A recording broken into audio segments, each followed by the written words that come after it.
நெல்லை FX பொறியியல் கல்லூரியில் சுழல் கோப்பைக்கான கால்பந்து சாம்பியன்ஷிப் போட்டி நடைபெற்றது. நெல்லை வண்ணாரப்பேட்டை எஃப்எக்ஸ் பொறியியல் கல்லூரியில் 2வது எஃப்எக்ஸ் கல்லூரி சார்பில் சுழல் கோப்பைக்கான சப் ஜூனியர் கால்பந்து இறுதிப் போட்டியில் வெற்றி பெற்றவர்களுக்கு நெல்லை மாநகராட்சி ஆணையர் மோனிகா ராணா IAS அவர்கள் பரிசு வழங்கி பாராட்டினார்கள். பிரான்சிஸ் சேவியர் கல்லூரியில் ஆண்டுதோறும் மாவட்ட பள்ளிகளுக்கிடையே கால்பந்து போட்டிகள் நடைபெற்றன.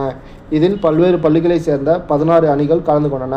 2வது நெல்லை எஃப்எக்ஸ் சுழல் கோப்பைக்கான இறுதிப் போட்டி பரிசளிப்பு விழா நடைபெற்றது. இந்நிகழ்ச்சிக்கு ஸ்காட் கல்வி குழும நிறுவனர் முனைவர் கிளிட்டஸ் பாபு கலந்து கொண்டு வெற்றி பெற்ற மாணவர்களை பாராட்டினார். சிறப்பு விருந்தினராக நெல்லை மாநகராட்சி ஆணையர் டாக்டர் மோனிகா ராணா IAS அவர்கள் பங்கேற்றனர். இறுதிப் போட்டியில் முதல் பரிசு பெற்ற டோனாவூர் சந்தோஷ் வித்யாலயா அணிக்கும், 2வது பரிசு புஷ்பலதா வித்யா மந்திர் அணிக்கும், 3வது பரிசு புஷ்பலதா மெட்ரிக் அணியும், 4வது பரிசு பாபநாசம் தொழிலாளர்கள் சங்க உயர்நிலைய பள்ளி அணிக்கும் பரிசுகளை வழங்கி பாராட்டினர். இந்நிகழ்வில் பொது மேலாளர் ஜார்ஜ் கிளின்டன், கிருஷ்ணகுமார், கல்லூரி முதல்வர் வேல்முருகன், வளாக மேலாளர் சகரியா கேப்ரியல், கால்பந்து கழக மாவட்ட துணைத் தலைவர்கள் ராமசாமி, சஞ்சய் குணசிங், செயலாளர் நோபில் ராஜன், பொருளாளர் ரத்தினம், கௌரவ உதவி செயலாளர் டாக்டர் ஆறுமுகம் மற்றும் கல்லூரியின் உடற்கல்வி இயக்குநர்கள் சுரேஷ், மாலதி ஆகியோர் கலந்து கொண்டனர்.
உங்கள் வியாபாரத்தை இன்னும் மேம்படுத்த விளம்பர வண்டி தேவைக்கு எங்களிடம் அணுகவும்.